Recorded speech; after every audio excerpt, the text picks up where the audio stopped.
Boruto se retrouve une fois de plus dans une position critique. Tous les pouvoirs qu'il a développés au cours des 3 dernières années ne servent à rien face à Jura, sauf la technique de téléportation qui lui a sauvé la vie tout au long du combat. Aussi agaçante que la méthode Dejikara de Sasuke, cette capacité a sans doute dû irriter Jura autant qu'elle a pu irriter Ishiki Otsutsuki.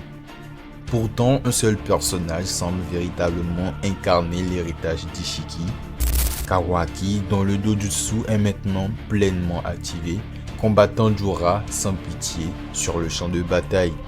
Les choses semblent s'améliorer pour l'équipe de l'humanité, mais les événements prennent une tournure complexe. Avant de commencer, je vous invite à liker cette vidéo. Nous sommes bientôt 1000 sur la chaîne, alors n'hésitez pas à vous abonner et à activer la cloche pour me soutenir. Merci et place à la vidéo.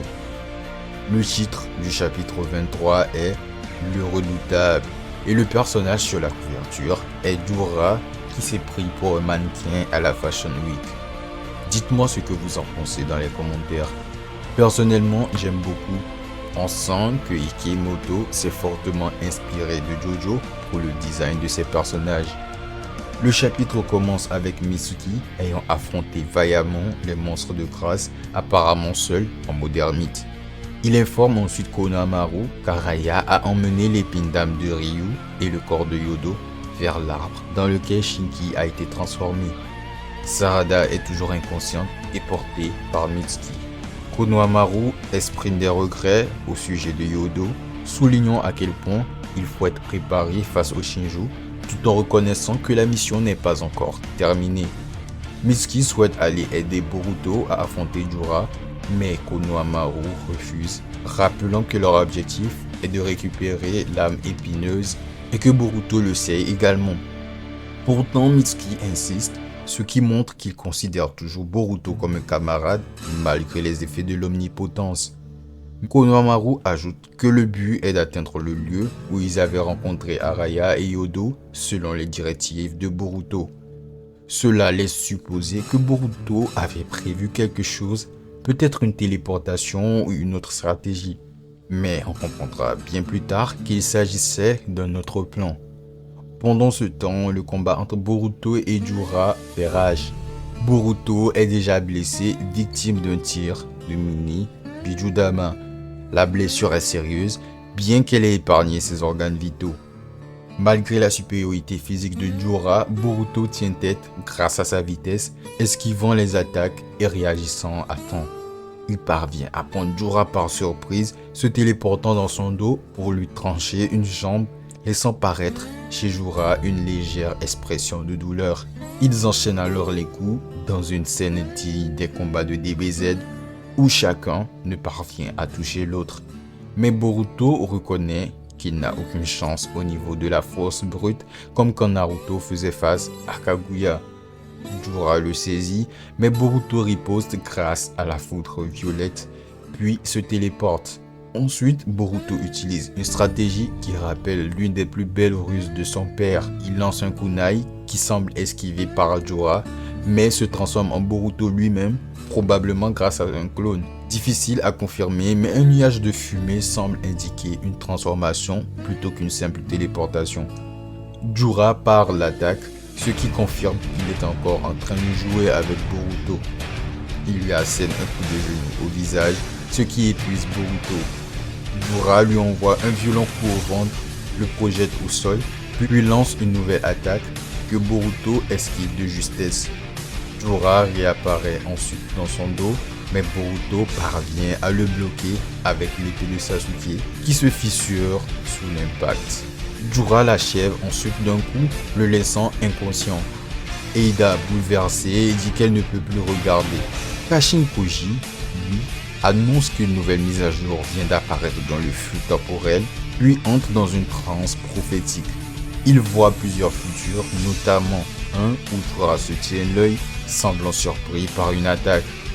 De retour sur le champ de bataille, Jura, debout au-dessus de Boruto inerte, décide de l'achever d'un seul coup pour honorer sa ténacité. Mais alors qu'il prépare son attaque, un bâton noir le transperce. Kawaki vient d'arriver dans sa nouvelle tenue avec le bandeau de Konoha accroché au-dessus de sa ceinture. Posons-nous quelques secondes pour apprécier l'aura que dégage cette case. Kawaki, dans son insolence légendaire, qui se trouve sur le dos de Jura, faisant hommage au chapitre 1 où Boruto a piétiné le visage de Code. Décidément, les Uzumaki ont un don pour leurs entrées fracassantes. Eida jouit de voir Kawaki et Koji, encore sous le choc, dit que c'est une arrivée qui n'était pas prévue par ses visions. Il se demande alors si Boruto a dit quelque chose à Kawaki ces derniers jours, car connaître ce qui va se passer dans le futur le change. Kawaki est peut-être devenu une singularité du destin à cause des révélations de Boruto. Koji ne peut pas maîtriser ses visions et doit attendre des mises à jour qui prennent parfois des jours. Cela limite la fiabilité de sa préconition. Mitsuki, de son côté, se demande pourquoi Boruto les a envoyés à cet endroit.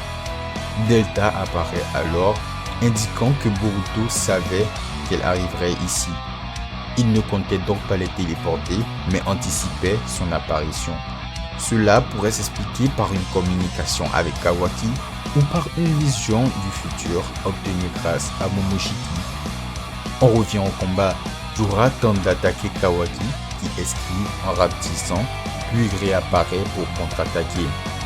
Jura parvient encore à réagir, prouvant qu'il est plus rapide que Kawaki en forme de base.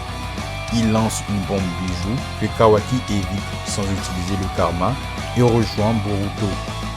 Il le réveille en lui lançant une pique et Boruto lui répond qu'il a pris son temps.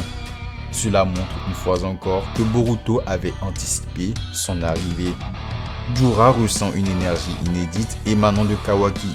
Ce dernier active son sceau du karma et dit à Boruto de se préparer à la douleur, sinon il le neutralisera lui-même. Boruto se tient la main et encourage Kawaki à ne pas se retenir. Jura fonce alors sur eux, Kawaki passe en mode karma et c'est sur cette case que se termine le chapitre. C'est sans doute l'un des meilleurs épisodes de True Blue Vortex jusqu'ici, mêlant stratégie, tension et émotion. Mais il faut rester prudent avec l'interprétation des rapports de force. Même si les limiteurs de Kawaki ont été retirés, il active quand même son karma, ce qui signifie que son état de base ne suffit pas et qu'il est resté moins puissant que Jura, même si Boruto et lui font équipe. Que pensez-vous de ce chapitre? Partagez vos avis et théories dans les commentaires. Suite à l'activation du karma de Kawaki vers la fin du chapitre, l'apparition de Momoshiki risque de surgir plus tôt que prévu. Ce sujet fera peut-être l'objet d'une prochaine vidéo, alors je vous invite à vous abonner et à activer la cloche pour ne pas la manquer. Sur ce, je vous dis à la prochaine. Peace.